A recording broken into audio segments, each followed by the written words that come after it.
नमस्कार दोस्तों, इस वीडियो में आपका हार्दिक स्वागत है।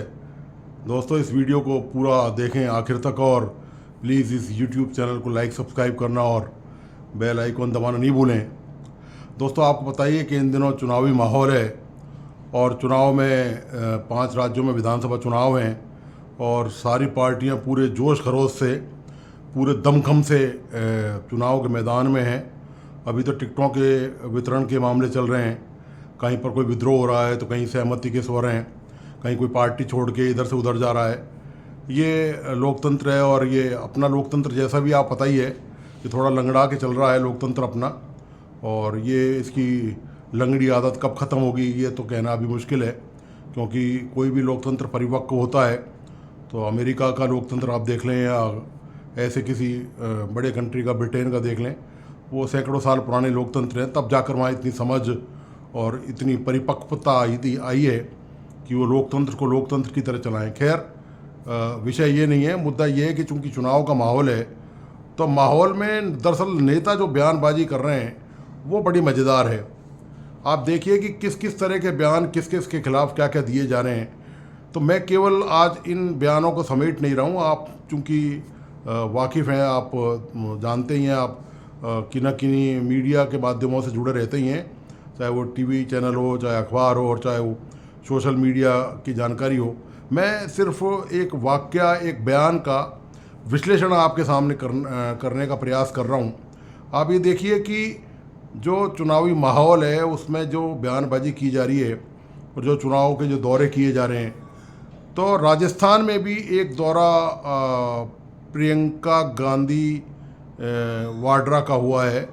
और दरअसल जो प्रियंका गांधी ने जो बयान दिया है ना, वो बड़ा दिलचस्प है।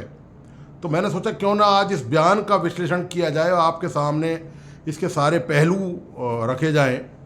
उन्होंने बयान दिया कि साहब, नरेंद्र मोदी पिछले दिनों जब राजस्थान के दौरे पे आए तो वहाँ पर एक वो धार्मिक स्थान पर गए, मेरे ख्याल शायद गुजरों का वो देवनारायण मंदिर था, वो उसकी बात कर रही थी शायद वो, या हो सकता है दूसरा कोई मंदिर भी हो, लेकिन जो भी है उन्होंने एक मंदिर की बात करी।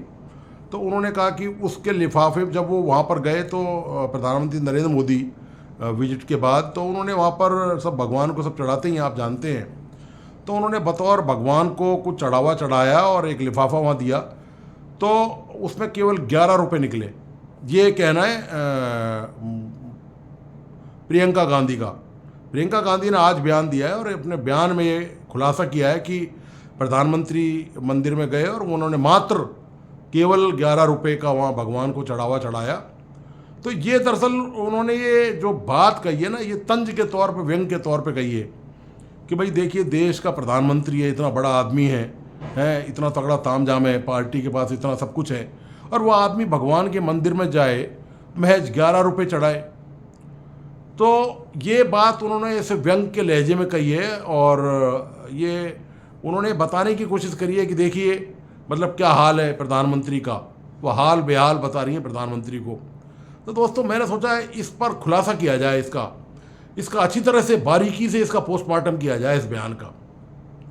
दोस्तों, पहली बात तो ये है कि भगवान और भक्त में जो रिश्ता है वो उनका निजी रिश्ता है, उसमें कोई दूसरा दखलंदाजी नहीं दे सकता। आप किस धर्म को मानते हैं, आपकी किस में धार्मिक आस्था है, आप कौन से भगवान को मानते हैं, ये आपका पर्सनल मैटर है।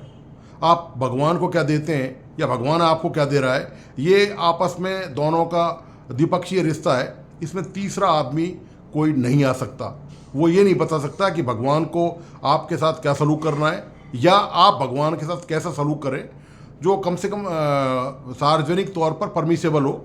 ऐसा नहीं करें आप कि बेशक आपके भगवान से निजी रिश्ते हों और आपकी जो आस्था है वो अपनी जगह है, लेकिन सामाजिक और जो अपनी मर्यादाएं हैं, अपनी परंपरा हैं, उनका पालन करते हुए यदि कोई आदमी, कोई भक्त इस तरह की अपनी आस्था व्यक्त करता है तो उसमें शायद किसी को कोई ऐतराज़ नहीं होना चाहिए और उस पर कोई टीका टिप्पणी भी नहीं की जानी चाहिए। मैं प्रधानमंत्री नरेंद्र मोदी के साथ नहीं हूँ, मैं भारतीय जनता पार्टी के साथ नहीं हूँ, मैं किसी भी राजनीतिक दल के साथ नहीं हूँ, लेकिन आप प्रधानमंत्री के लिए ये बात कहें कि वो मात्र 11 रुपये उन्होंने चढ़ावा चढ़ाया है वहाँ पर, तो मतलब ये बताना चाहती हैं कि देखिए, आप भगवान के मंदिर में भी जाकर उन्होंने मतलब इतनी सी रकम चढ़ाई थी, तुच्छ रकम, उनकी निगाह में तुच्छ रकम है। तो मैंने सोचा क्यों ना इस बात का खुलासा ढंग से किया जाए आज।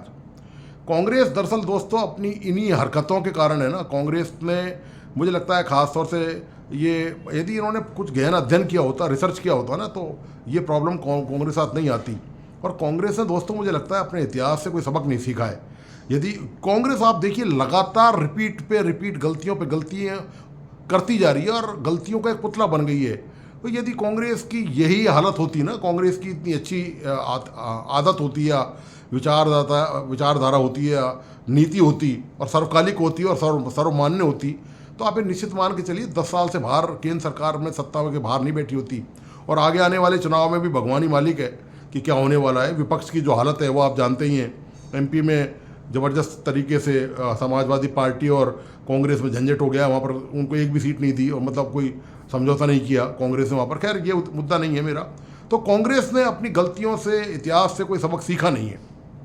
आप ये बताइए, देश का प्रधानमंत्री नरेंद्र मोदी देश के प्रधानमंत्री हैं, उनकी तनख्वाह भी होगी 2.5-3 लाख रुपए, 4 लाख रुपए होगी।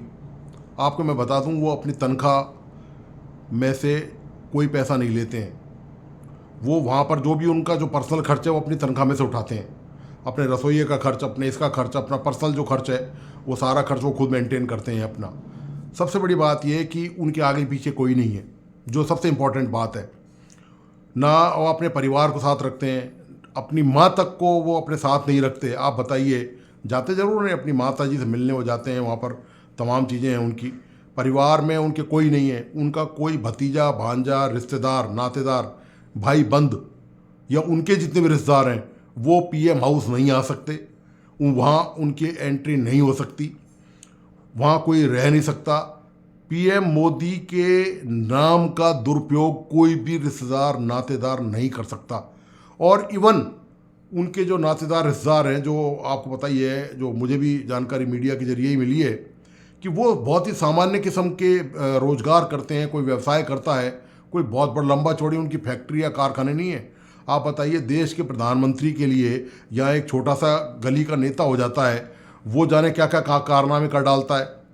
तो देश के प्रधानमंत्री और गली के नेता में कितना गैप है आप देखिए। वो चाहें तो अपने रिश्तेदारों के लिए क्या नहीं कर सकते। एक इशारा करने की देर है, सिर्फ आंख से एक देखने की देर है। मतलब पूरी सरकारी जो अमला है, पूरा जो तंत्र है, वो उनके कदमों में झुका नजर आएगा, रिश्तेदारों के और भाई बंदों के, यार दोस्तों के, जो भी। वो चाहें तो क्या नहीं कर सकते।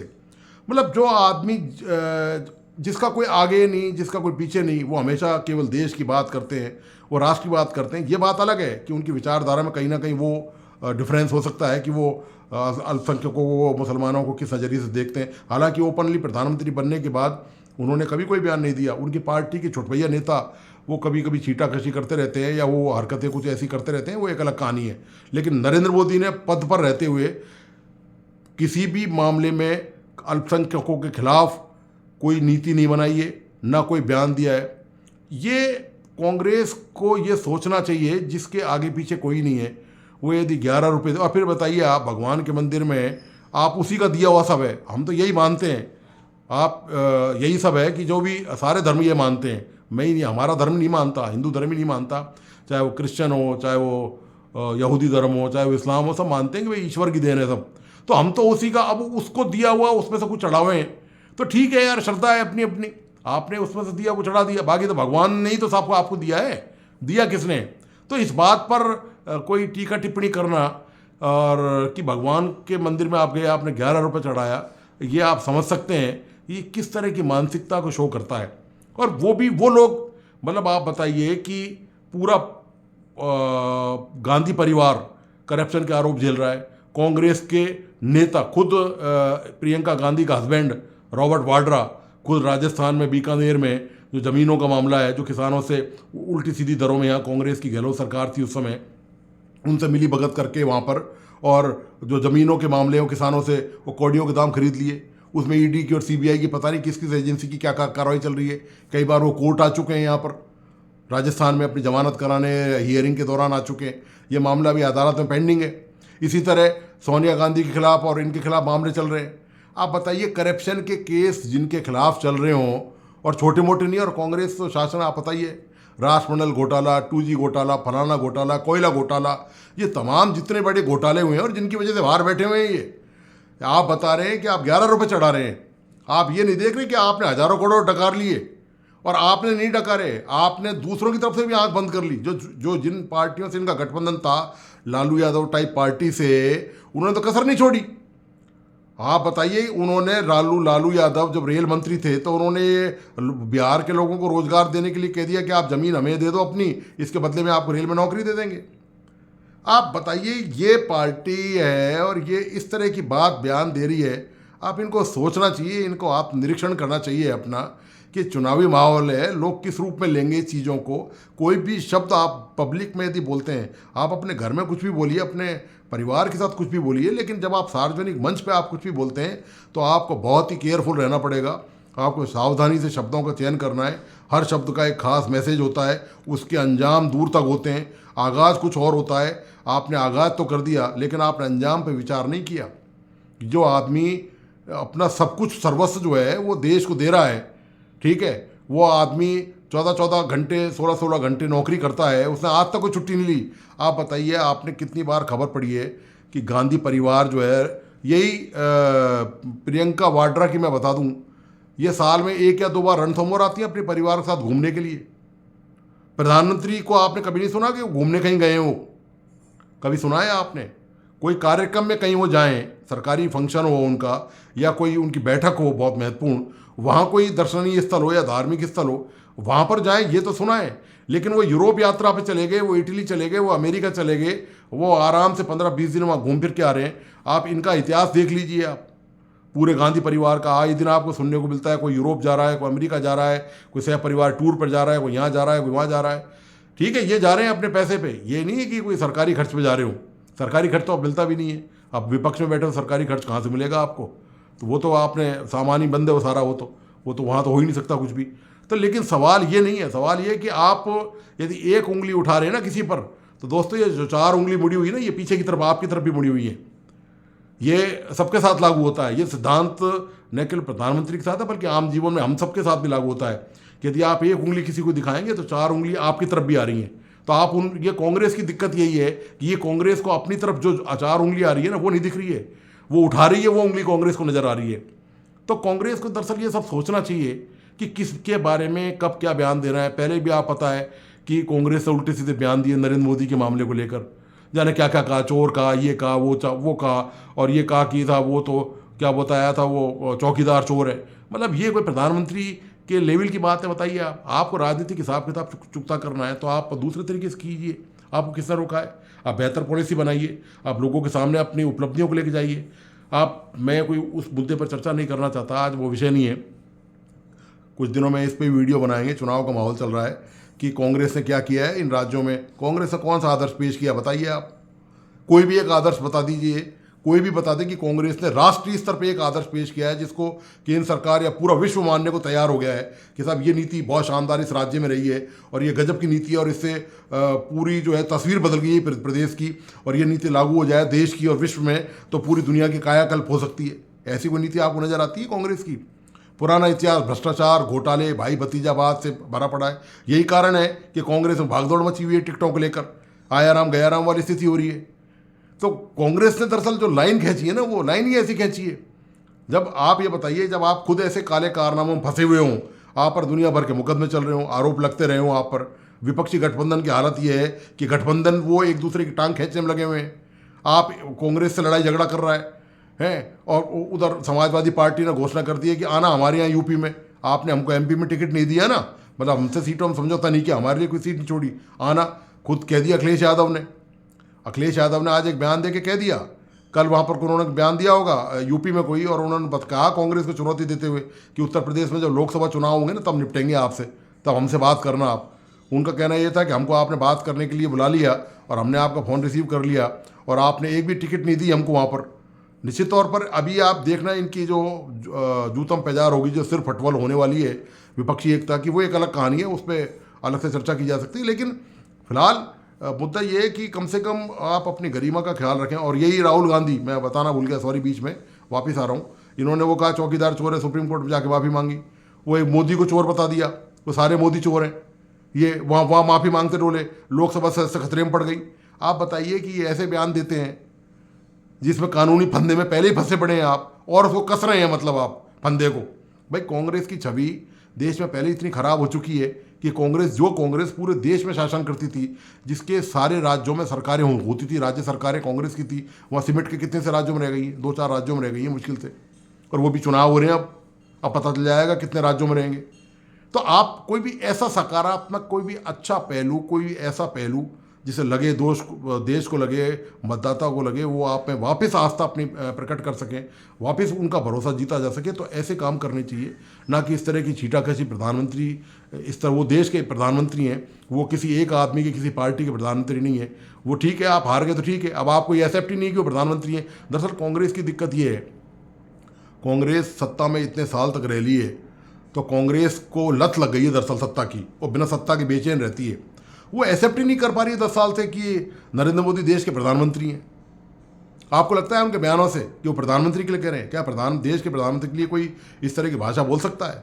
पूरी दुनिया, चाहे कोई कारण कुछ भी हो, मैं उन राजनीतिक कारणों में या तमाम चीज़ में नहीं जाना चाहता, पूरी दुनिया जिस आदमी की तारीफ कर रही हो, आप उसकी जो है वो छीटाकशी करने पर आप उसके मामले पर उतारूँ, आप उसकी खिल्ली उड़ाने की कोशिश कर रहे हैं। अरे ये आस्था का मामला है, मंदिर का मामला है, मस्जिद का मामला है, गुरुद्वारे का मामला है। वो कहाँ जाता है, कहाँ आप भी आंख बंद करके ही भगवान को नमन कर लेता है तो भगवान खुश हो जाता है। तो ये तो भक्त और भगवान का मामला हुआ ना आपस में। आप इस तरह की छीटाकशी प्रधानमंत्री भी करें और आप अपने दामन पर देखें नहीं कि जगह जगह दाग ही दाग पड़े हुए हैं, पूरा दामन दागदार है और दाग लगे ही जा रहे हैं, आप उन दागों को धोने की कोशिश नहीं कर रहे। तो दोस्तों ये कुल मिला के बात ये है कि अब ये राजनीतिक दल है, इनसे तो क्या कहा जाए। तो बस केवल आप तक ये बात रखना चाहता था, जो मुझे लगता है कि आपको शायद ये बात पसंद आएगी। और प्लीज़ इस वीडियो को लाइक, सब्सक्राइब करना और चैनल को ज़रूर करें और वीडियो को आखिर तक देखें। फिर अब मिलते हैं आगे वाले वीडियो में किसी में अच्छे टॉपिक के साथ। तब तक के लिए धन्यवाद, नमस्कार।